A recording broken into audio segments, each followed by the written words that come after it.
Au nom du Père qui me crée, au nom du Fils qui me sauve, au nom de l'Esprit Saint qui me sanctifie. Amen. Lecture du livre du ciel pour entamer cette prière, le 2 août 1928, volume 24, c'est Jésus qui parle.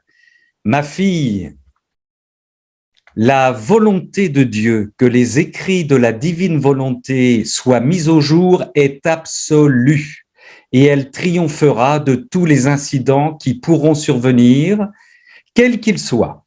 Et même si cela devait prendre des années et des années, elle saura disposer toutes choses pour que sa volonté absolue soit faite. Fin de citation, volume 24, 2 août 1928. Jésus, je dépose à tes pieds l'adoration et la suggestion de toute la famille humaine. Je dépose dans ton cœur les je t'aime de tous. Je dépose sur tes lèvres mon baiser pour y sceller les baisers de toutes les créatures, de toutes les générations.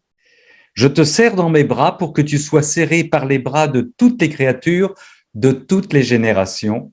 Je veux que te parvienne la gloire de tous les travaux de toutes les créatures. Notre Père qui es aux cieux, que ton nom soit sanctifié, que ton règne vienne, que ta volonté soit faite sur la terre comme au ciel. Donne-nous aujourd'hui notre pain de ce jour. Pardonne-nous nos offenses comme nous pardonnons aussi à ceux qui nous ont offensés et ne nous laisse pas entrer en tentation, mais délivre-nous du mal. Amen. Réjouis-toi, Marie, comblée de grâce, le Seigneur est avec toi. Tu es bénie entre toutes les femmes et Jésus, le fruit de ton sein, est béni. Sainte Marie, Mère de Dieu, prie pour nous pécheurs, maintenant et à l'heure de notre mort. Amen. Petite introduction sur ces frères. Quand on échange avec quelques sœurs et frères qui interviennent notamment sur Internet au sujet de la divine volonté, alors je parle en majorité des femmes qui s'investissent dans la diffusion de la divine volonté, on entend ces réflexions variées qui, pour moi, relèvent d'une excellente santé. Je voulais vous les partager avant que de commencer, puis vous allez voir, c'est un petit lien avec le thème de ce soir. Alors, dans les échanges donc avec les gens qui interviennent, je ne donne pas de prénom, il y a des personnes qui me disent « Mais pourquoi est-ce que je commente le livre du ciel alors que le contenu du livre suffit ?» Bonne question. Ce n'est pas moi, autre réflexion que j'entends aussi, ce n'est pas moi qui veux intervenir, c'est le Seigneur qui m'y invite. Et puis des gens aussi qui me disent, quand j'ai des scrupules, que je pense que je me mets en avant et que je décide d'arrêter, si le Seigneur n'est pas d'accord, il me le fait savoir très clairement. Je témoigne. Et quand le Seigneur souhaite que je n'intervienne plus, il me le fait savoir aussi très clairement. Et de plus, il est très clair que j'intervienne ou que je n'intervienne plus, le Seigneur, dans son divin vouloir, fait surgir de nouvelles voix, de nouveaux visages, de nouveaux talents, de nouvelles vidéos, de nouveaux livres, de nouvelles conférences.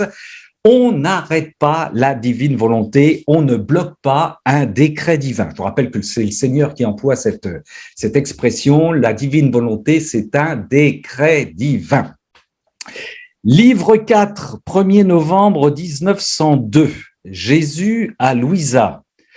Pour le monde, le mot religion est un mot ridicule. Il semble un mot sans valeur.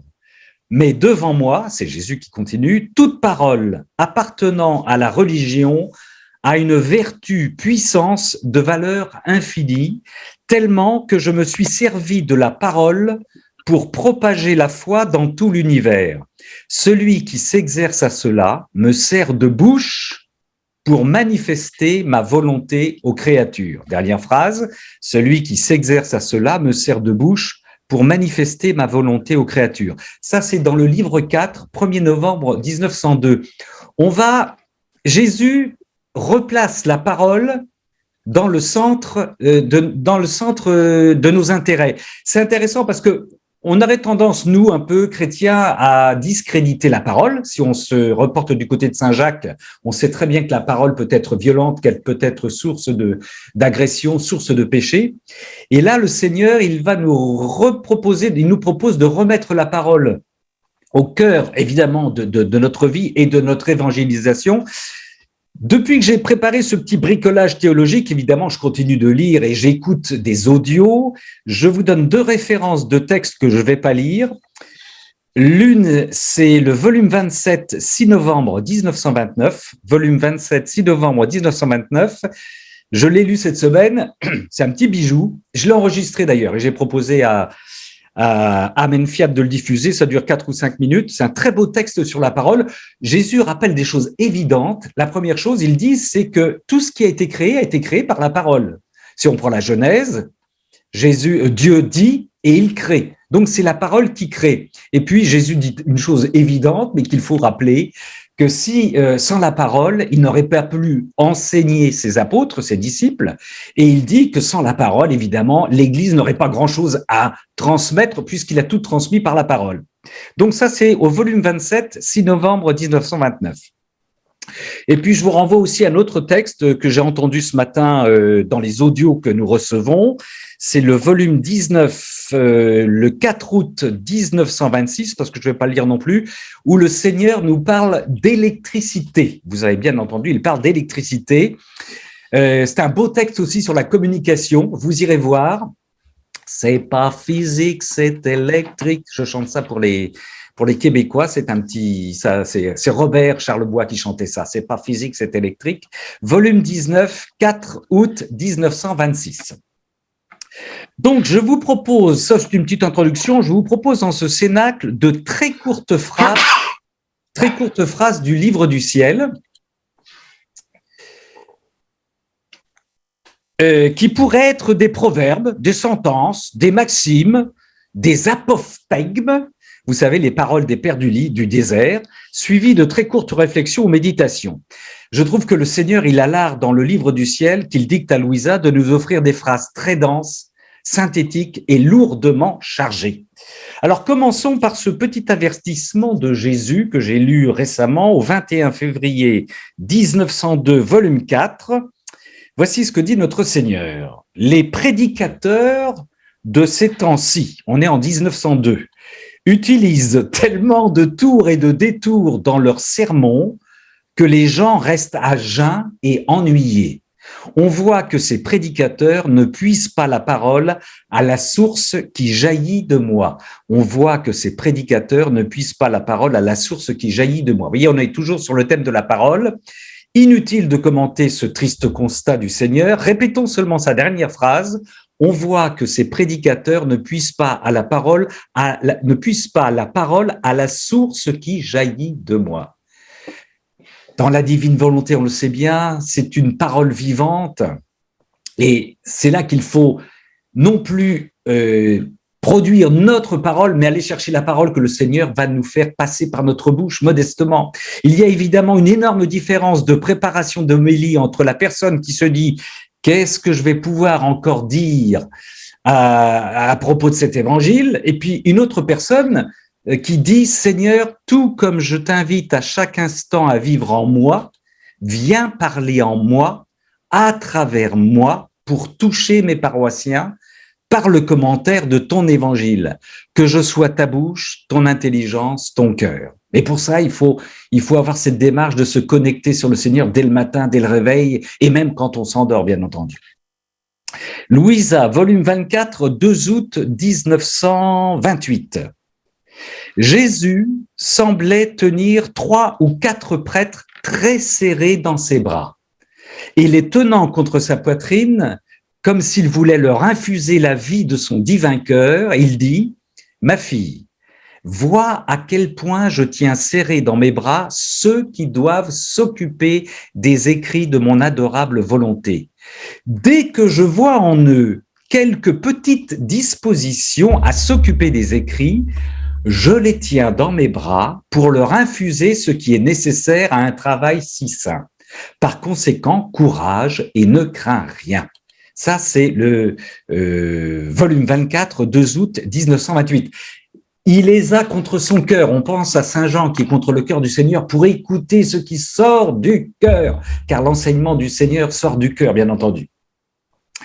Alors, ça, c'était pour nos frères prêtres, mais c'est facile de s'en prendre aux autres. aux sœurs, aux frères, occupons-nous maintenant avec des petites phrases de nous-mêmes, avec une phrase terrible de notre Seigneur pour entamer notre pèlerinage immobile. Alors écoutons ce qu'il nous dit. C'est le 17 février 1902, volume 4. En réalité, il parle de la mort. En réalité, qu'est-ce que la mort sinon l'union stable et permanente avec moi? C'est impressionnant. Hein? Qu'est-ce que la mort sinon l'union stable et permanente avec moi? On va comprendre ce qu'il dit. Il poursuit. Telle a été ma vie, une mort continuelle par amour pour toi. Et cette mort continuelle a été la préparation au grand sacrifice de mourir sur la croix pour toi. 17 février 1902, volume 4. Ce genre de phrase, ça pourrait être le titre d'une retraite spirituelle d'une semaine, au minimum d'une semaine. Telle a été ma vie, une mort continuelle par amour pour toi, et cette mort continuelle a été la préparation au grand sacrifice de mourir sur la croix pour toi. Sœurs et frères, permettez-moi cette audacieuse mise en situation. Je laisse le Christ prendre ma voix pour dire à chacune et chacun d'entre nous, moi compris bien entendu, en cet instant, telle a été ma vie, une mort continuelle par amour pour toi, et cette mort continuelle a été la préparation au grand sacrifice de mourir sur la croix pour toi. Nous le savons, il y a des frères qui ne connaissent pas la divine volonté et qui pourraient objecter, ta phrase est fausse en partie. Elle est erronée en partie. Jésus n'a pas connu de mort continuelle, mais la dernière partie est exacte puisque sa souffrance se résume à ce qu'il a vécu sur la croix. Et nous, évidemment, de leur expliquer que la passion de notre Seigneur a commencé dès sa conception, dès les premières secondes de son humanité. Sa divinité ne lui a laissé aucun répit. Aucun répit. C'est Jésus qui parle. Mon enfant, médite sur une autre manifestation de la surabondance de mon amour. Je suis la lumière éternelle, et il n'y a pas hors de moi de lumière qui soit plus resplendissante. Le soleil, avec toute sa splendeur, n'est qu'une ombre à côté de ma lumière éternelle. Cependant, celle-ci s'est entièrement éclipsée quand, par amour pour les créatures, j'ai embrassé la nature humaine. Jésus parle de son incarnation et de son voyage de 9 mois dans le sein de sa mère. Il poursuit. « Vois-tu la sombre prison dans laquelle l'amour m'a conduit ? Oui, c'est par amour pour les créatures que je me suis confiné à ce réduit et que j'ai attendu là, après quelques rayons de lumière, j'ai attendu patiemment dans la grande noirceur, dans une nuit sans étoiles ni repos, la lumière du soleil qui n'apparaissait pas encore. Il est dans le ventre de sa mère, la Vierge Marie. Il poursuit. Quelle souffrance j'y ai endurée.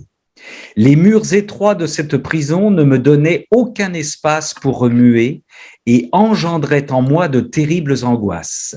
Le manque de lumière m'empêchait de voir et me coupait le souffle. Un souffle que je devais recevoir lentement par la respiration de ma mère, la communion entre la Vierge Marie et le Seigneur. Sais-tu ce qui m'a amené à cette prison? Qui m'a enlevé ma lumière et m'a fait lutter pour ma respiration? C'est l'amour que je ressens pour les créatures confrontées à la noirceur de leurs péchés. Chacun de leurs péchés est une nuit pour moi. Je suffoque de ressentir leur cœur sans repentir et ingrat. Ils produisent un abîme sans fond d'obscurité qui me paralyse.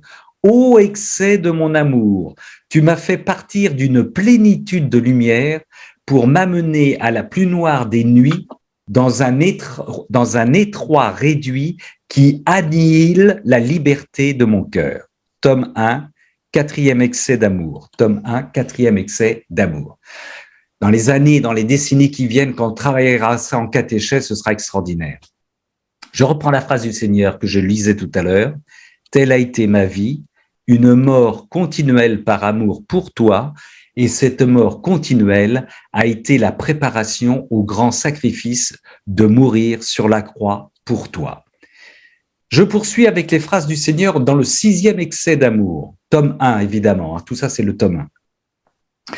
Ce grand dessein réduit ma petite humanité qui n'a pas encore vu le jour à un état d'agonie suffisant pour mettre un terme à ma vie. Si je n'étais pas aidé et soutenu par ma divinité, inséparable de mon humanité à cause de l'union hypostatique, sûrement que c'est ce qui m'arriverait. Ma divinité me communique des fontaines de vie nouvelle et fait que ma petite humanité résiste à l'agonie continuelle de ces 9 mois où elle se sent plus près de la mort que de la vie. Mon enfant, ce 9e excès de mon amour, n'est autre qu'une agonie continuelle qui a débuté à l'instant où ma divinité a pris la forme humaine dans le sein maternel, cachant ainsi son essence divine. Fin de citation. On y reviendra, mais pour nous, c'est quand on a communiqué avec nos frères et sœurs, c'est hyper important parce qu'ils comprennent pas que tout ce que l'on dit sur la souffrance de notre Dieu dans son humanité. Mais rappelons le credo, il est pleinement homme, il est pleinement Dieu. Or, nous, jusqu'ici, jusqu'à la divine volonté, on a tendance à négliger sa divinité qui est en action, évidemment, en opération constante sur sa divinité, qui lui envoie donc toutes ces épreuves dès le sein de sa mère, mais aussi qui lui permettent de tenir, car il le dit souvent dans sa passion, alors là je parle de sa passion physique des 3 jours, il serait mort s'il n'y avait pas eu cette divinité à lui donner la puissance pour subir pendant ces 3 jours tout ce qu'il a subi. C'était impossible humainement de le recevoir. Donc, une passion continuelle vécue pour chacun de nous, pour toutes les créatures, passées, présentes et à venir. Et Louisa ne s'étonne pas de cette possibilité ouverte par la divinité. Je cite Louisa, « Et comme la divinité opérait dans l'humanité de Jésus-Christ, j'ai compris clairement que tout au cours de sa vie, Jésus béni refaisait pour tous en général et pour chacun en particulier tout ce que chacun doit faire envers Dieu. » Je reprends cette phrase, mais la densité des phrases, moi je suis toujours étonné. C'est pour ça qu'on peut pas lire hein, le livre du ciel, c'est d'une densité, voilà. Et comme la divinité opérait dans l'humanité de Jésus-Christ, j'ai compris clairement que tout au cours de sa vie, Jésus béni refaisait pour tous en général et pour chacun en particulier tout ce que chacun doit faire envers Dieu. Ainsi, poursuit Louisa, Jésus adorait Dieu pour chacun en particulier. Pour chacun de nous, en notre nom, Jésus adorait Dieu en particulier. Il rendait grâce, réparait, il glorifiait pour chacun, pour chacune. Il louait, il souffrait et priait pour chacun, pour chacune. Alors j'ai compris, poursuit Louisa, que tout ce que chacun doit faire a déjà été fait dans le cœur de Jésus-Christ. Fin de citation, volume 4, 31 juillet 1902. C'est magnifique. Encore une petite mise en situation, sœurs et frères, je reprends les propos de Louisa en changeant quelques mots. Et comme la divinité opérait dans l'humanité de Jésus-Christ, j'ai compris clairement que tout au cours de sa vie, Jésus béni refaisait pour tous en général et pour moi en particulier tout ce que je dois faire envers Dieu. Ainsi, Jésus adorait Dieu pour moi en particulier, il rendait grâce, réparait, il glorifiait pour moi, il louait, il souffrait et priait pour moi. Alors j'ai compris que tout ce que je dois faire a déjà été fait dans le cœur de Jésus-Christ. Les actes, les prières suspendues sont là. Jésus-Christ a tout refait pour chacun de nous. C'est important de nous rappeler de ça aussi. Il n'y a pas de prix de gros, évidemment. C'est trivial ce que je dis, mais il y a des gens qui le pensent des fois, hein, même des chrétiens. Jésus, il a souffert, il a prié, il a vécu pour la masse. Non, il n'y a pas de prix de gros. Il a prié pour chacun de nous. Ah, par nos prénoms, par nos existences, par nos anticipations, même d'amour qu'il avait avant que nous soyons conçus. C'est extraordinaire. Et l'amour. Alors, autre affirmation qui se passe de commentaires, volume 4, 15 juin 1902, c'est Jésus qui parle. C'est pour célébrer l'amour que je viens de décrire d'une certaine manière. On ne peut pas dire, c'est Jésus qui dit ça, on ne peut pas dire que l'amour soit un de mes attributs. Non, l'amour est ma nature même. Toutes les vertus forment mon trône et mes qualités, mais l'amour constitue mon être même. Là aussi, on a du mal de temps en temps à L'amour pur, c'est Dieu. Dieu est amour pur. C'est de l'amour. Il est amour. Il n'est qu'amour. Le reste sont des vertus. Je reprends cette phrase, elle est belle aussi. On ne peut pas dire que l'amour soit un de mes attributs. Non, l'amour est ma nature même. Toutes les vertus forment mon trône et mes qualités, mais l'amour constitue mon être même. À la première seconde, quart seconde de notre mort, nous allons nous plonger dans l'amour. Nous allons nous plonger dans l'amour. C'est extraordinaire. Et l'amour, donc je disais, transforme tout. Jésus à chacun de nous, je le cite, de deux objets, l'amour en forme un seul, de deux volontés, il en forme une seule, l'âme qui même forme avec moi une seule chose, une seule volonté, volume 4, 15 juin 1902. Volume 4, 15 juin 1902. J'abandonne ma volonté dans la volonté du Seigneur. Pour revenir à des débats qu'on a eus précédemment, je ne perds pas ma volonté. C'est comme je dis, je remets, pour prendre un autre exemple, vous êtes passager d'une voiture, vous remettez votre voyage dans les mains du chauffeur, mais vous êtes toujours là, d'accord? Donc, j'abandonne ma volonté dans la volonté du Seigneur, c'est-à-dire ma volonté elle est toujours là, mais je l'abandonne dans les mains du Seigneur. Hein? C'est important, je ne la perds pas. L'âme qui m'aime forme avec moi une seule chose, une seule volonté. Et nous revient donc la question classique, intemporelle du maître, Pierre, Anne, Christian, Claire, Claude, Françoise, Géraldine, Francine, Maryse, Guylaine, Hélène, Ramon, Jacqueline, Roland, Marc, m'aimes-tu? M'aimes-tu? Et si vous voulez un scoop, sœurs et frères, reconnaissons pour une fois qu'il y a une erreur dans l'évangile, je vous l'apprends ce soir. Très important. Jésus ne pose pas la question à Pierre, m'aimes-tu 3 fois, mais il la pose 77 fois 7 fois, et plus encore, à chaque minute de son existence, il nous pose la question, m'aimes-tu? M'aimes-tu? Avons-nous, sœurs et frères, un critère qui nous permet de vérifier que notre déclaration d'amour est authentique? Est-ce qu'on a des critères? Alors, je vous en donne un, c'est pas moi qui le donne, c'est le Seigneur qui le donne. Volume 4, 28 juillet 1902. C'est le Seigneur qui parle. Ce que je te recommande, c'est d'acquérir l'esprit de prière continuelle. On en parle souvent, ça, dans la divine volonté. Cette continuelle attention de l'âme à toujours converser avec moi, soit avec le cœur, soit avec l'esprit, soit avec la bouche, et même avec la simple intention, la rend si belle à mes yeux que les notes de son cœur s'harmonisent avec les notes de mon cœur. C'est encore du cadeau, je reprends ça. Ce que je te recommande, c'est d'acquérir l'esprit de prière continuelle. Excellent critère pour savoir si nous sommes connectés avec le Seigneur. Cette continuelle attention de l'âme à toujours converser avec le Seigneur, quoi qu'il nous arrive. Ne serait-ce que avoir la conscience que le Seigneur est avec nous, c'est une prière, bien entendu. Hein, c'est comme, voilà. Alors, toujours avec le cœur, soit avec l'esprit, soit avec la bouche, et même avec la simple intention. Seigneur, je veux passer toute cette journée avec toi, en toi et par toi. Ça rend si belle à mes yeux que les notes de son cœur s'harmonisent avec les notes de mon cœur. Il poursuit.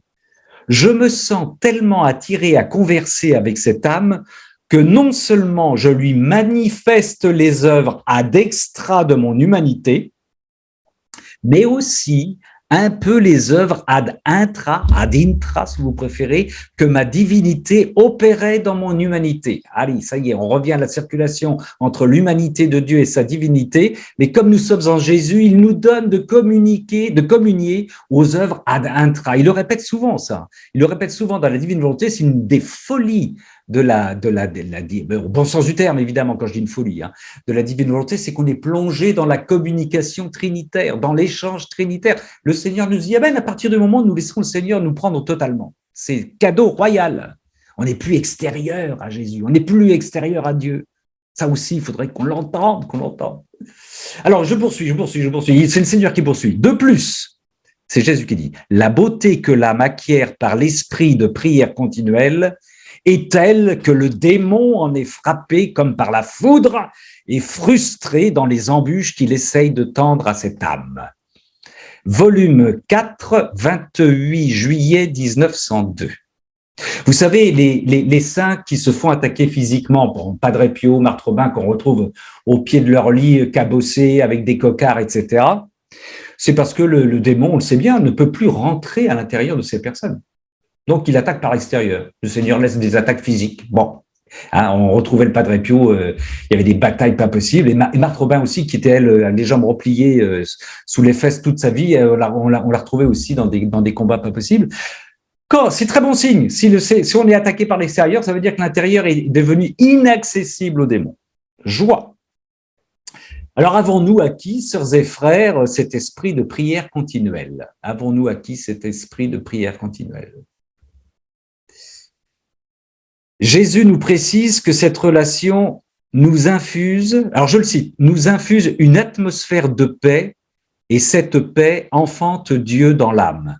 Cette paix enfante Dieu dans l'âme. Nous pouvons enfanter Dieu en notre âme par la paix qui nous habite, la paix qui nous vient du Seigneur, bien entendu. Volume 4, 29 avril 1902 pour cette phrase. Cette relation de prière continuelle nous infuse une atmosphère de paix et cette paix enfante Dieu dans l'âme. Au passage, vous voyez qu'il faut lire le livre 4, comme tous les autres volumes, indispensable. Je suis en train de me régaler, alors je suis en train de lire, je ne sais plus, le 27, le 28, et en même temps, je suis en train de lire le 4, moi, et puis plus les audios que je reçois chaque jour. Sœurs et frères, permettez-moi un petit recadrage. Il faut au minimum la lecture d'un texte du livre du jour par jour. C'est le don de la divine volonté, ou une écoute pour ceux qui ne peuvent pas lire. Hein.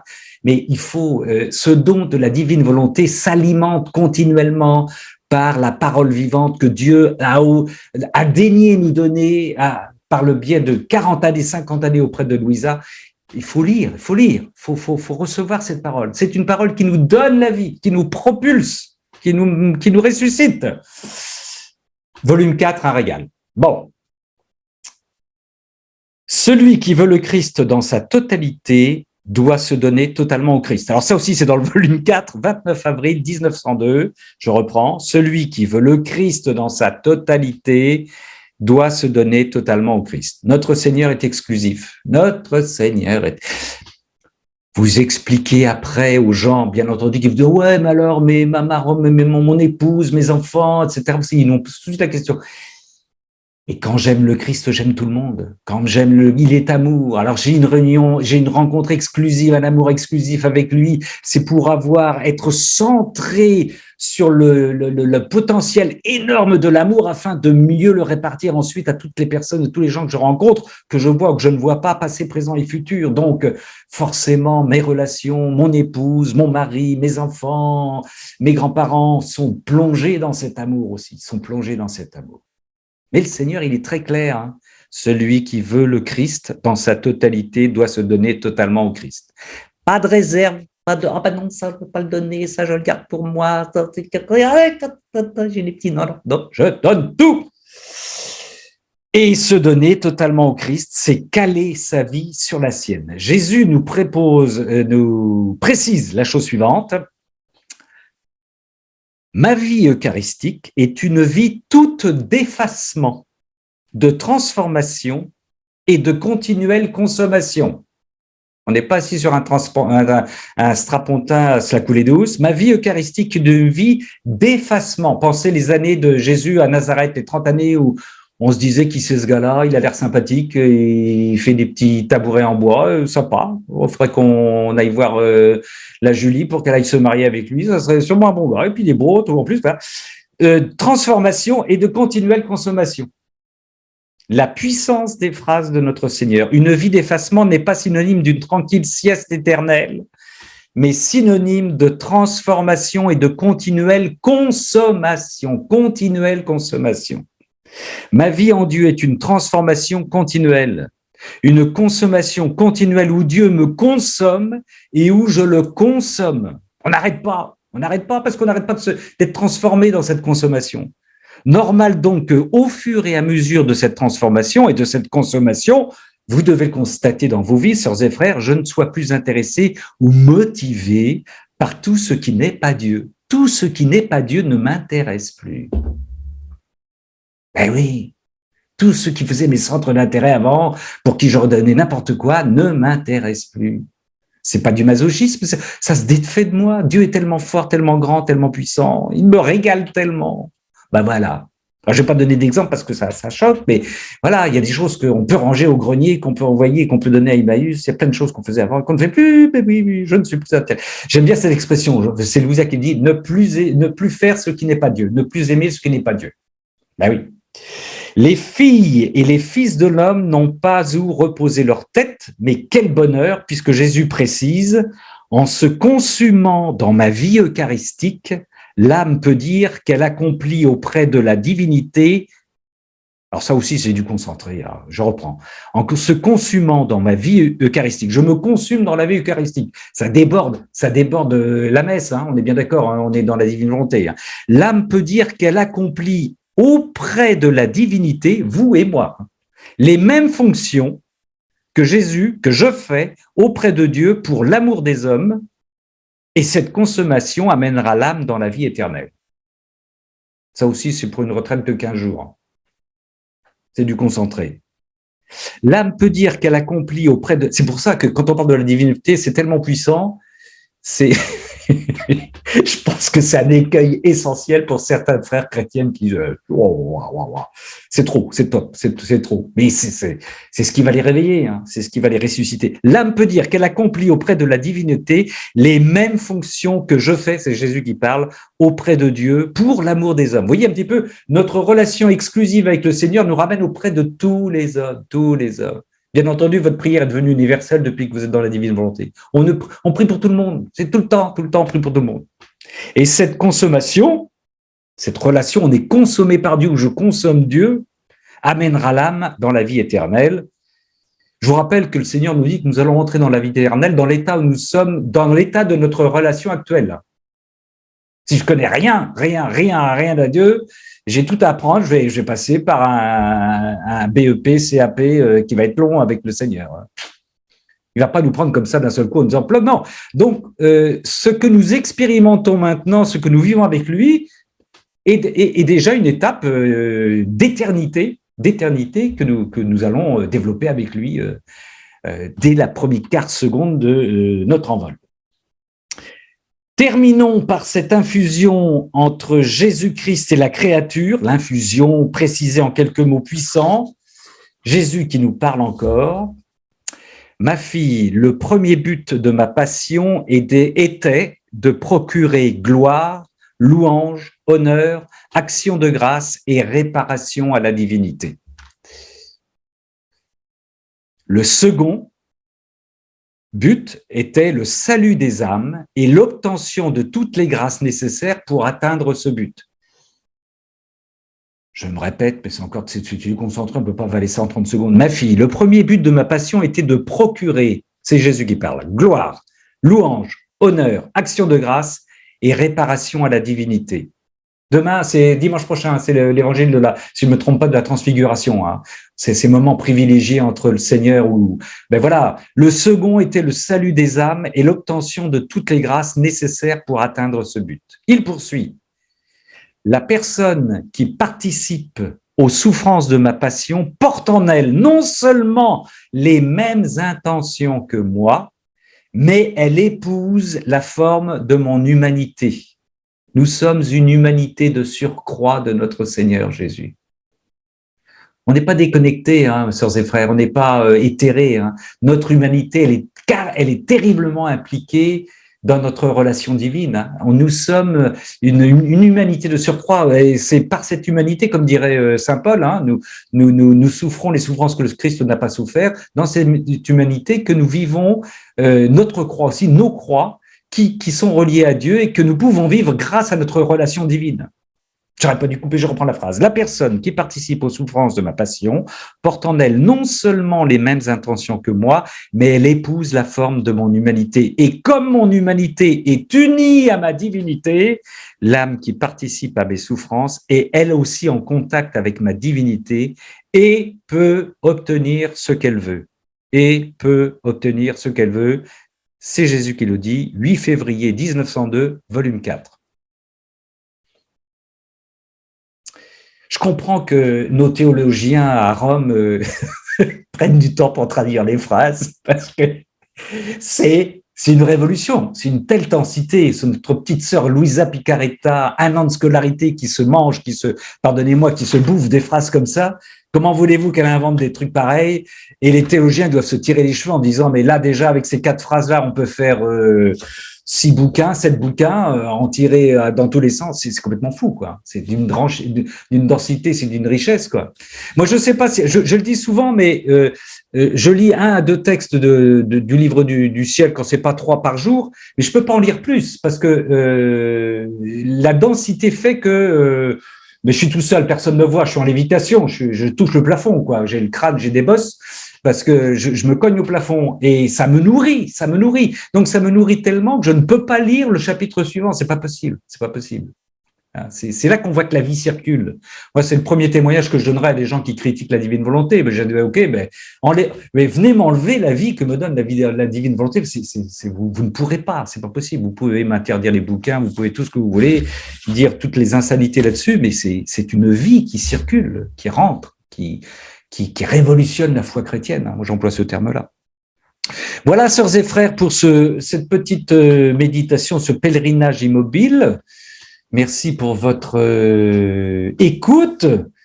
Et puis, comme d'habitude, bien entendu, si vous souhaitez apporter, je dis bien vos commentaires, parce que je suis pas là, je n'ai pas la science infuse pour répondre à vos questions de temps en temps, mais si vous avez des petits commentaires, dans la joie et le bonheur, Jean-Marie, tu t'es précipité, je vois, tu as quelque chose à dire? Mais tu peux allumer ton micro, mon frère. Non, je veux, c'est pas me précipiter, non, Attends, j'en profite pour saluer ma sœur Rolande. Repose-toi bien, ma sœur Rolande. Voilà, vas-y, Jean-Marie. La difficulté, c'est qu'on ne sait pas par quel bout comment faire pénétrer la divine volonté dans les esprits, quoi. C'est que moi, j'ai envoyé plusieurs bouquins, enfin, plusieurs fois, j'ai interpellé mon prêtre et finalement il m'a envoyé paître parce que bon, j'étais trop insistant. Et puis après, un prêtre qui est beaucoup plus âgé, qui était prof de philo, qui est très érudit et un côté un peu théologien. Alors j'ai passé plusieurs bouquins, dont la thèse du père Januzzi. Ouais. Et là, boum, alors j'ai dit je vous la prête pas longtemps parce que je suis en train de la lire. Alors, il me dit, au bout d'une semaine, au bout de 15 jours, je me dis, je peux la garder encore un peu. Et puis après, finalement, au bout d'un mois, il me dit, je peux la garder encore un peu. Alors finalement, je la lui laisse c'est pas mal, c'est pas mal, Jean-Marie. Et donc, j'en ai acheté une autre. Ouais. Et donc, et cet après-midi, et ce soir, je l'ai vu, là, j'ai dit, vous continuez de la lire? Il me dit, oui. Alors, j'ai dit, mais vous savez pas ce qui vous attend, parce que si vous continuez, c'est le ciel qui va venir à vous, quoi. Ouais. Et voilà, ce que je voulais dire, c'est que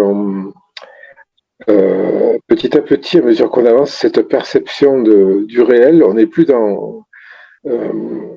c'est pas de l'orgueil, mais de nous amène dans l'éternité déjà ici-bas. Oui. Parce que je vous donne un petit exemple, enfin, c'est pas pour me valoriser ni. Mais non, Jean-Marie, non. Tous les vendredis, on a notre rencontre de groupe de prière là, et bon, à partir de 10h ou des fois 11h jusqu'à 14h, je vais devant le Saint-Sacrement là, et puis après je prie pour cette rencontre.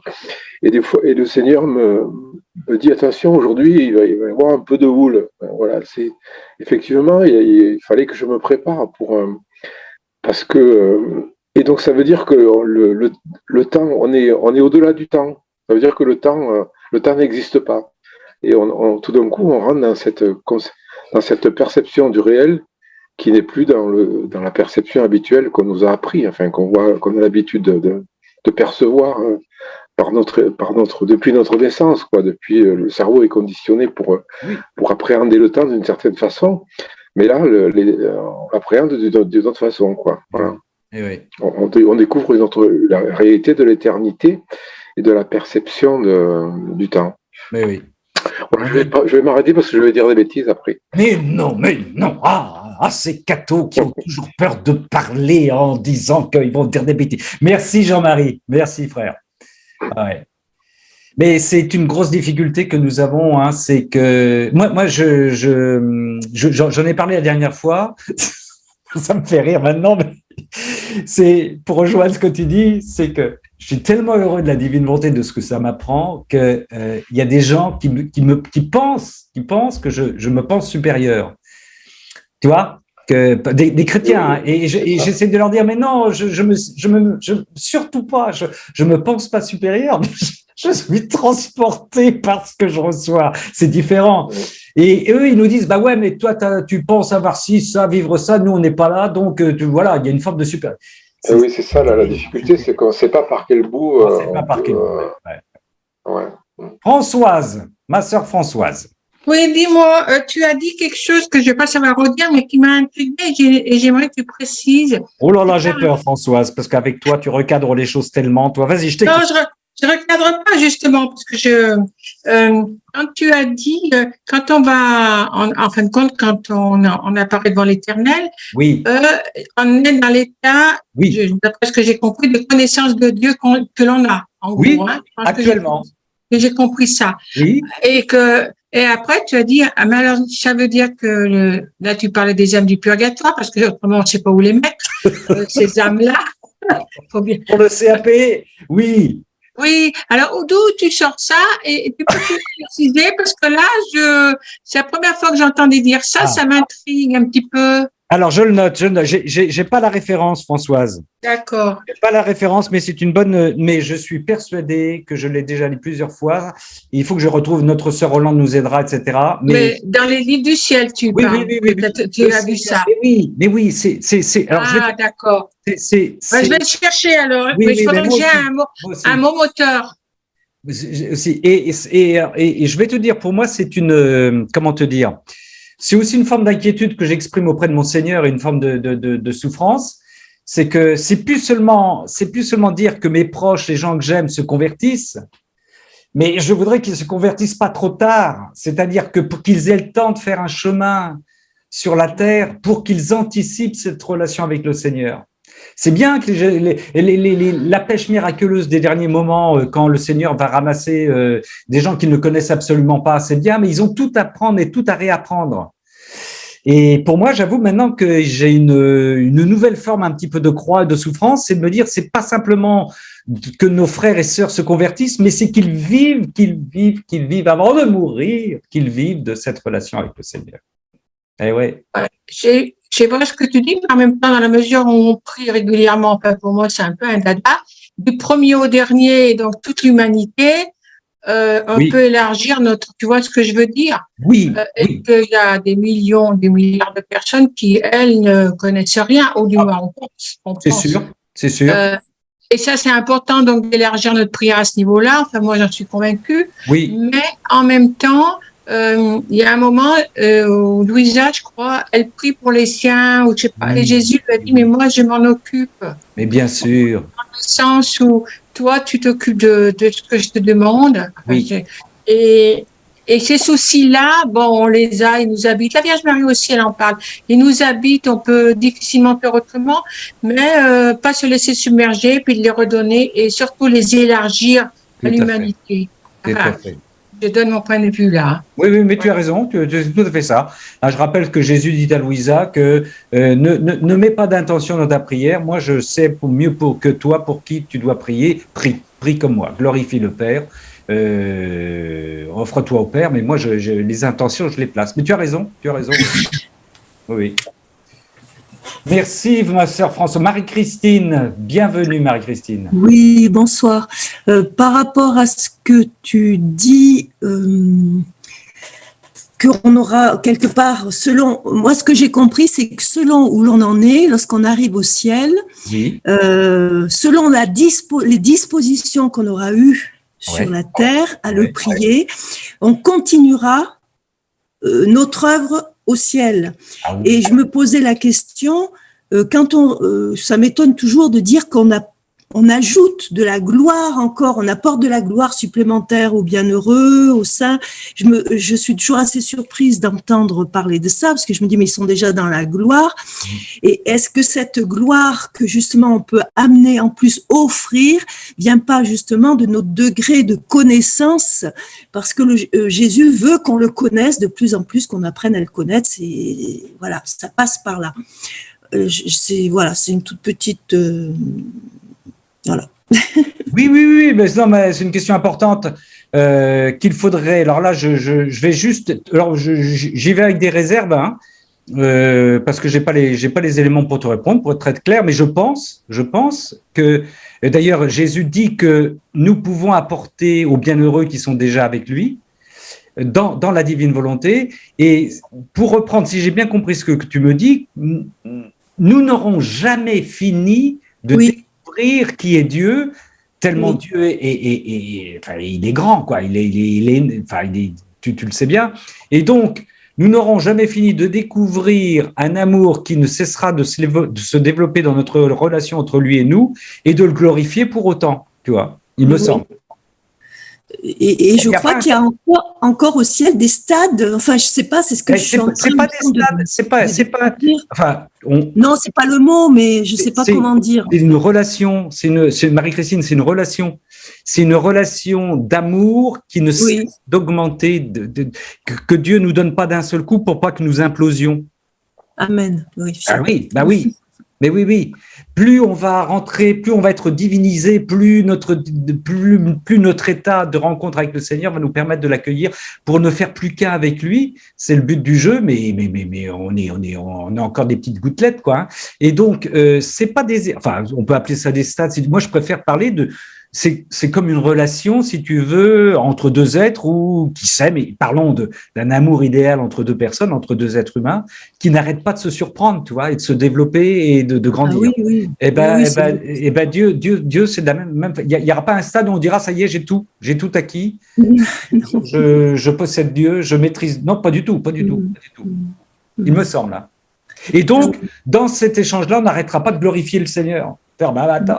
C'est ce que pour prendre une autre comparaison un peu plus triviale, ce que j'explique souvent à mes frères détenus, qui recherchent souvent dans la dépendance à la drogue la première sensation qu'ils ne retrouveront plus jamais. Moi, je dis avec le Seigneur, c'est l'inverse. C'est les doses suivantes sont toujours plus fortes que les précédentes.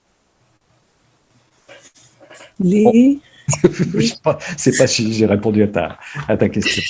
Non, si, mais c'est aussi une interrogation et c'est en chemin, ça. D'accord. On va trouver réponse, hein, il faut. Oui. On va trouver, mais ça peut servir. On peut ramener des choses comme ça dans les prochains cénacles. Hein, dire voilà, tout le monde avait parlé de ci, on avait parlé de ça. Vous avez le droit de ramener de la matière, hein, les amis. Hein. Oui. Merci Marie-Christine. Mais nous allons rejoindre. Oui, Marie-Josée a levé sa main aussi. Marie-Josée. Bonjour, merci Raymond pour Ramon, excuse-moi. Je t'en prie, Marie. Merci Ramon pour le pèlerinage. Très intéressant comme d'habitude. Quand tu parlais tu aimerais que ta famille et tes amis connaissent et commencent à cheminer avec Jésus avant de mourir. Oui. Ça m'a fait penser à... J'ai vu que dans... je ne sais pas si c'est les disciples missionnaires qui ont traduit une vidéo de Francis Hogan, en français. Oui. Et je suis Francis Hogan depuis 2 ans en anglais. Elle commente chaque livre en détail. Oui. Et ce qu'elle dit concernant ça, justement, elle dit que dans la divine volonté, d'ailleurs, Louisa le fait souvent aussi, dans la divine volonté, on n'a pas besoin d'aller évangéliser. On n'a pas besoin de parler aux gens pour le convaincre. Oui. Mais ce qu'elle dit, c'est que, comme Louisa fait, à un moment donné, elle rentre dans la divine volonté, elle prend le sang de Jésus, elle prend le sang de Jésus et puis on peut plonger toutes les âmes du purgatoire dans le sang de Jésus.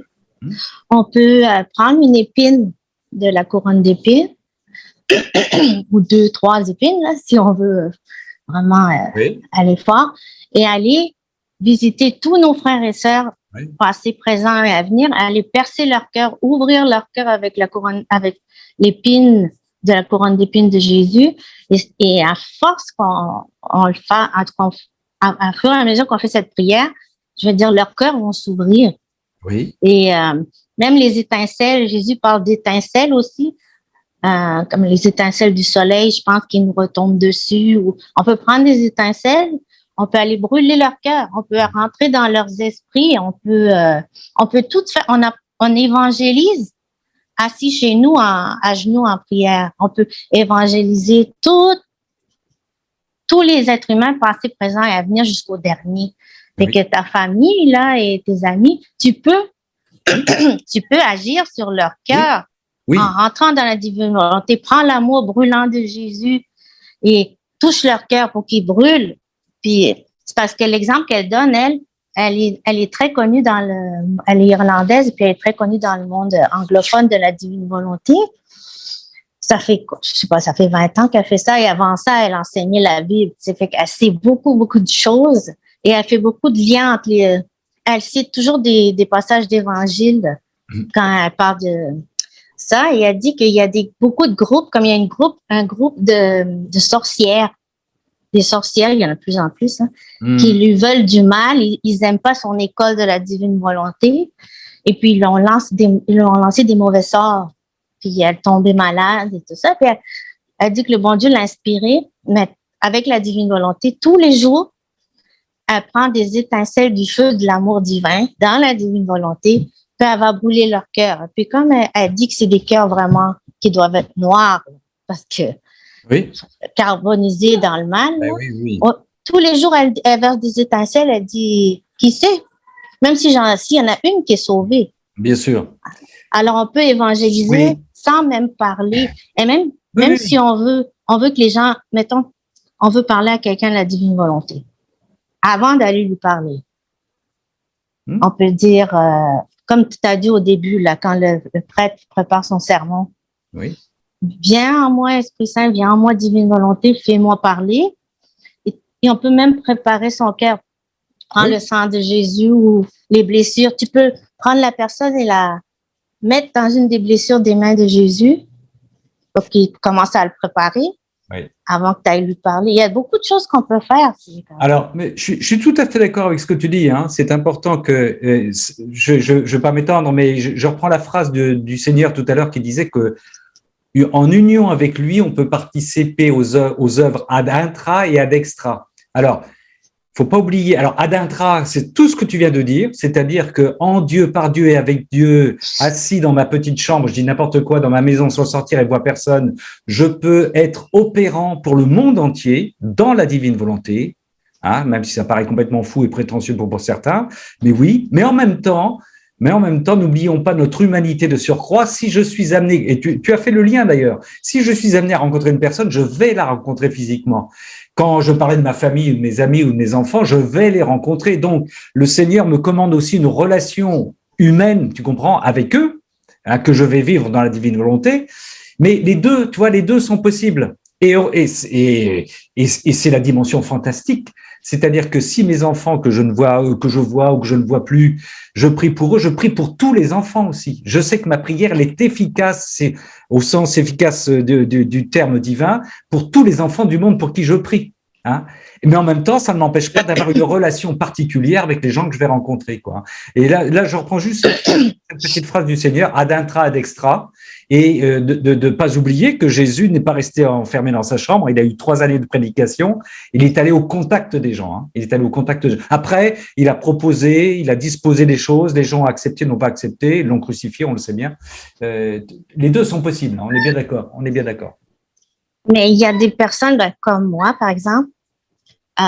Je suis plus dans le monde. Oui. Je suis vraiment à cause de ma santé. Oui. J'ai arrêté de travailler. Alors, le bon Dieu m'a vraiment caché dans un coin. Oui. Alors, dans des cas comme ça, je vois rarement des gens, mais je peux quand même évangéliser. Bien sûr, bien sûr. C'est ça. Mais là, j'ai parlé à 2-3 personnes de la divine volonté, mais comment j'ai introduit ça? C'est Jésus qui m'a inspiré. Commencer comme, tu sais qu'on peut consoler Jésus directement comme si on était sur place. C'est ça que j'ai dit. Consoler Jésus. Au lieu de parler, qu'est-ce que la divine volonté m'apporte à moi? commencer par dire qu'est-ce qu'on peut faire pour Jésus. Ça fait comme, je sais pas, ça fait comme plus Oui. humble. Alors ça, je te coupe Marie-Josée parce qu'on va passer la parole à quelqu'un, je voudrais que tout le monde participe, mais c'est très important ce que tu dis et c'est quelque chose qui est très difficile. On va revenir aux homélies de nos prêtres, c'est qu'on parle, comme disait l'autre jour, je crois que c'est Guylaine qui a employé ce terme-là, on a des homélies du soin. On ne s'intéresse qu'à nous, tu vois, Ouais, mais on ne c'est parle ça. pas de Jésus. Or, ce que tu es en train de dire, ça aussi, c'est un revirement, une métanoïa, d'une autre façon de penser. On se branche sur Jésus qui souffre actuellement, qui nous attend, qui dans ta pièce où tu es enfermé seul, tu peux aller le consoler, tu peux le rejoindre, et on n'est plus sur occupez-vous de moi d'abord en priorité. Et ça, là aussi, c'est énorme le travail qu'on a à faire au niveau de la communication. Excuse-moi, mais je voudrais donner la parole à… Merci Marie-Josée. Merci, Ramon. Victorine, tu voulais prendre la parole, vas-y. Oui, c'est juste pour répondre un peu à ce que notre sœur Marie-Christine avait demandé par rapport les bienheureux qui sont déjà au ciel. Oui. Est-ce que, voilà, en fait, notre prière, comment ça pourrait les rendre encore heureux? Oui. Donc, bon, je voulais prendre juste un petit passage. Peut-être que ça pourrait lui donner une petite lumière de voir un peu que oui, que c'est possible. Vas-y, Victorine, tu le prends. Voilà, c'est dans Matthieu 13, 17. Matthieu 13, 17. Voilà, et le Seigneur dit, je vous le dis en vérité, beaucoup de prophètes et de justes ont désiré voir ce que vous voyez et n'ont pas vu, et n'ont pas vu et entendre, et que vous entendez et ne l'ont pas entendu. Oui. Donc oui, parce que les bienheureux, parce que la divine volonté, c'est un don tellement extraordinaire que oui, à l'époque, en fait, et ils n'ont pas eu cette possibilité de pouvoir vivre ce grand don. Oui, non, et donc, le fait que il y a les gens d'aujourd'hui qui vivent cette divine volonté, mais en fait, ça peut que leur procurer de la joie. Oui. Donc, c'est juste ça que je voulais. D'accord. Voilà. D'accord, merci. Et oui. Et le Seigneur nous invite à replonger, à reprendre toute la vie de ces prophètes, de tous les contemporains de Jésus, pour les plonger dans la divine volonté, dans les réparations que le Seigneur a vécues pour chacun d'eux, comme je le disais tout à l'heure dans mon topo, pour chacune et chacun d'eux. Le Seigneur a vécu parfaitement dans sa relation au Père ce qu'ils auraient dû vivre, et donc l'offrir à Dieu et remercier Dieu pour cette vie que le Seigneur a vécue pour chacune et chacun d'eux. Ah, ça, et donc les réjouir par ce fait même, en fait. On s'intéresse à eux. Hein. Ce que disait l'un de nos prédicateurs, le père Dominique Duthène, pour ne pas le citer, qui disait souvent que les saints ont les photos. D'habitude, on prie pour les saints, mais les saints attendent, ils ont chacun nos photos. Exactement. Et ils attendent qu'on prie, on intervienne pour eux. Hein. Exactement. Voilà. Exactement. Marie-Christine, merci Victorine. Marie-Christine. Merci Victorine. En fait, il doit me manquer des bases théologiques. Pour moi, tous ceux qui sont au ciel, les bienheureux, tout ça, ils sont dans la divine volonté pour moi. Et donc, ils ont la science infuse, ils sont dans la gloire de Dieu. Donc, oui. Je vois pas ce qu'on peut leur apporter de plus. C'est ça qui m'étonne. Ah, Marie-Christine, mais vous êtes en train de dire qu'ils sont tous au top du top, mais c'est pour ça que je dis qu'il doit me manquer quelque chose. je pense que il faut que vous alliez du côté de la nature de Dieu. C'est-à-dire que encore une fois, si je prends votre, mais là on ira creuser ça. C'est une bonne piste. Mais ça voudrait dire que on possède Dieu parce que on a tout de Dieu, et donc on est arrivé à un niveau où on a fait le tour d'une certaine manière. Or, c'est pas ça. C'est que Dieu est tellement grand que, encore une fois, il se donne, je veux pas dire, il se donne au fur et à mesure que notre relation d'amour grandit avec lui. Et je pense que c'est là qu'il manque quelque chose oui, comme voilà, qu'il faut qu'on creuse. Hein. C'est-à-dire que on n'est pas arrivé, on va être surprise constamment. On va être en consommation constante. Hein. C'est Jésus qui le dit. Hein. Je cherche la phrase là. En consommation, une transformation continuelle, sœur Marie-Christine, ma sœur Marie-Christine. Vous allez être transformée continuellement, Marie-Christine. Dans la mesure où vous pourrez le recevoir. Parce que des fois, vous direz, oh là là, c'est trop, c'est dur. Mais même dans l'éternité, c'est tellement grand. Donc, vous savez, quand le Seigneur il dit, même à celui qui a peu, on enlèvera et on donne, voilà. C'est-à-dire, si j'ai très peu de choses, ben, j'ai tout à recevoir. Je veux pas tout comprendre d'un seul coup. Il va falloir que je y mette du temps. Et à celui qui a beaucoup, on donnera beaucoup encore. Je dois en avoir beaucoup plus. Consommation et transformation éternelle. Notre sœur Géraldine. Oui, voilà. Alors, ce qu'on peut faire, parce que c'est très important de comprendre comment on peut fonctionner dans la divine volonté pour les saints, pour les bienheureux, je vais vous lire un petit passage dans la réparation, dans les 24 heures. Et maintenant, à notre tour, envolons-nous aussi vers le ciel, présentons-nous à la porte éternelle, permets ô maman que ce sang soit aussi pour toi signe de gloire pour ta plus grande gloire, que ce sang t'inonde d'une lumière nouvelle, que cette lumière descende jusqu'à toutes les créatures pour donner à chacune la grâce du salut. Et ainsi aussi pour nous-mêmes, donc après il y a la suite, hein, et entrons dans les régions célestes, offrons ce sang à tous les saints, aux anges, pour un surcroît de gloire et d'action de grâce, pour qu'ils prient pour nous, et qu'en vertu de ce sang, nous puissions les rejoindre. Alors tout ça, c'est très très puissant. On augmente la gloire. La référence, Géraldine ? Alors c'est en fait, dans les 24 heures de la Passion, oui. La 7e heure, de 23h à 24h. D'accord. Très important de comprendre qu'on peut donner un surcroît de gloire aux saints, aux anges, à la mère du ciel, et nous-mêmes aussi, on enrichit notre pauvreté de cette façon, ce sang circule en nous et on reçoit ce surcroît de gloire. Donc vous voyez, tout comme c'est puissant, ce sont des actions puissantes qu'on peut faire pour le salut des âmes.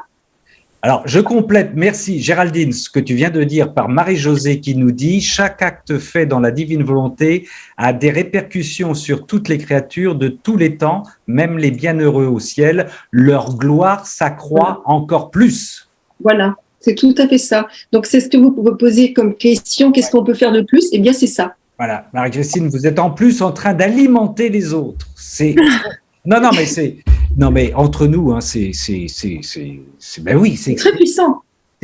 Oui, alors, quand on répare comme ça dans la divine volonté, il faut savoir qu'on a une sacrée responsabilité, parce que tout ce qui est, tout ce qu'on prend, tous ces actes qu'on prend, ont une retombée très puissante sur toutes les âmes de la terre, toutes les âmes du ciel, et on est Jésus, on est dans la, comment dire. On est Jésus sur la terre, comme Jésus faisait, voilà.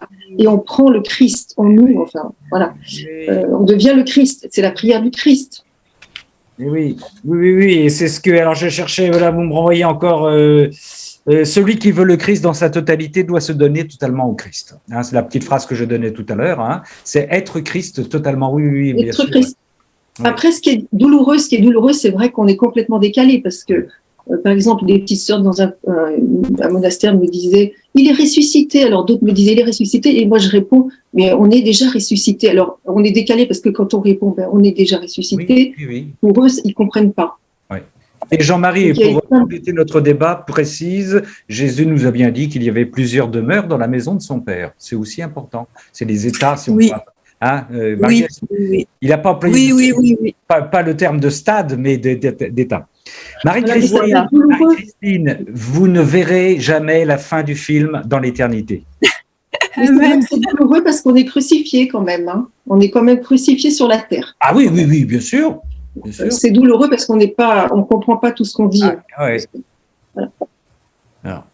Mais oui, voilà, c'est bon. Marie-Christine, je vous invite, tiens, un petit truc que vous pourriez faire, c'est aller chatouiller le catéchisme de l'Église catholique sur la définition sur Dieu. D'accord? D'accord. Vous n'allez pas les remballer, hein. Bon. Je vous dirai après. Ah, d'accord. Si, je vais obéir. Notre progression, mais c'est ça qui est extraordinaire, mais je vous assure, hein, c'est incommun. Oui, on a des interactions sur les bienheureux qui sont voilà, c'est pour ça ils attendent. Là, offrons tout ce que nous vivons ce soir, plongeons les bienheureux dans cet échange qui est un échange de divin vouloir, et arrosons-les avec notre échange, apportons-leur la gloire supplémentaire, le bonheur supplémentaire. Et ils en profitent parce que c'est le Seigneur qui circule parmi nous et qui les rejoint. Donc c'est Dieu qui dans l'échange permanent et grandissant, les rejoint et les alimente, quoi. C'est fou. Oui, le terme de puissance dans la divine volonté est énorme, mais en même temps, c'est une telle joie, quoi. Ça nous sort de notre misérabilisme catho qu'on a traîné pendant des années, quoi. Enfin bon, bref, on va pas partir là-dessus, là. Marie-Christine, vous aviez autre chose. Est-ce que quelqu'un a quelqu'un d'autre à dire des choses, ou nous nous en arrêtons là, sœurs et frères? Merci Géraldine. Tu peux nous rappeler la référence, Géraldine, parce que je suis sûr qu'on va me la redemander. Moi, j'ai pas eu le temps de la noter. Alors, la 7e heure de 23h à 24h, 3e heure d'agonie de Jésus au Jardin des Oliviers. Les 24 heures de la Passion. Voilà. Mais bien sûr, les 24 heures de la Passion. Eh oui. Merci Géraldine. Je sens qu'il y a un peu plus de calme dans notre Église. Merci à vous, en tout cas, pour toutes vos attentions, votre attention. Et puis, n'hésitez pas, pourquoi pas. Alors, ça va être diffusé sur Amen Fiat, et vous pouvez apporter aussi des petits commentaires, vous savez, sous la vidéo, qui peuvent compléter les quelques pistes qu'on a creusées, là, notamment, je pense à ce que disait Marie-Christine, à Françoise, etc. Il faut creuser, hein. C'est infini, et on en discutera ensemble sur une bonne table avec Jésus dans notre éternité. Tu te rappelles, tu disais si, ouais, mais là tu disais ça, t'as pigé que ça, tu vois comment ça alimente, et on poursuivra notre échange, notre connaissance. La connaissance, c'est naître avec, connaître, naître avec, et donc on est constamment de la connaissance que nous recevons de Dieu, de la vie que nous recevons de Dieu. Ça ne s'arrête jamais. Fabuleux. Amen. Aimé. Alors, hey. Alors, moi, j'allais dire la liaison, il y a entre la parole, au début, tu as dit que la parole qui a créé, oui. La passion et l'amour. Oui. Il y a une liaison vraiment totale, parce que avec la parole, ce Dieu a créé le monde. Oui. Avec la même parole que Jésus dans sa passion, parce qu'il dit que la passion du Seigneur a commencé dès sa conception. Oui. Alors, la conception, c'est la parole de Dieu d'abord, qui a la parole de l'ange à la Vierge Marie. Oui. Et sa passion, c'est une passion non quelconque, mais la passion d'amour, parce qu'il nous aime. Jésus avait accepté, il m'aime. Il avait accepté sa passion de souffrir. Il a commencé à réparer, comme vous venez de le dire, que tout ce que Jésus a réparé, a glorifié le Seigneur, tout ça, grâce à l'amour plus grand que lui a pour nous. Et cet amour, si moi aimé, j'accepte cet amour que Jésus me porte, alors ça doit transformer ma vie. Transformer ma vie dans quel sens?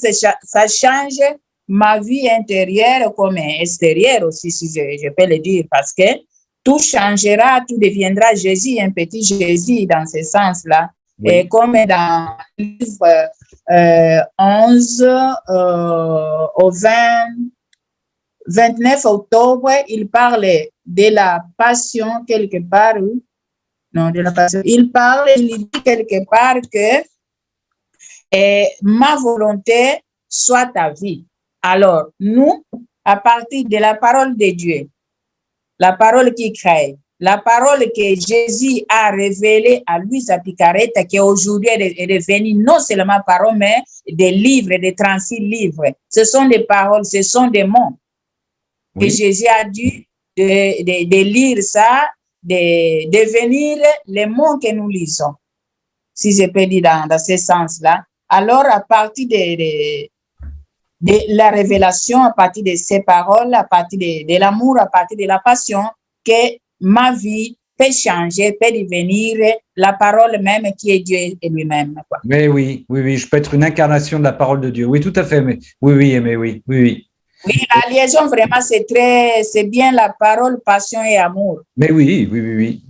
Oui, mais parce que mais que notre Seigneur, il baratine pas, c'est une parole de vie. La parole réalise ce qu'elle dit. Et voilà, pour vous montrer que je peux, pardonner les péchés, prends ton brancard et lève-toi et marche. Ma parole est opérante à chaque fois. Donc, elle peut donc nous transformer, bien entendu, si nous la recevons. Il suffit de la recevoir. Recevons la parole. Oui. La parole est vie. On dit qu'elle est performative. Performative, merci Morissette, tout à fait. Ok. Elle réalise ce qu'elle dit. Oui. Merci Aimé, merci du Luxembourg. Aimé Matanga du Luxembourg. Non, j'étais du passage, je suis allée de passage. saluer mon ami et son mari et parler un peu de Luisa Picaretta. Là, j'ai parlé avec 3 personnes, et mon amie qui est congolaise, son mari italienne et mon amie Marie-Paul qui est française. Bien.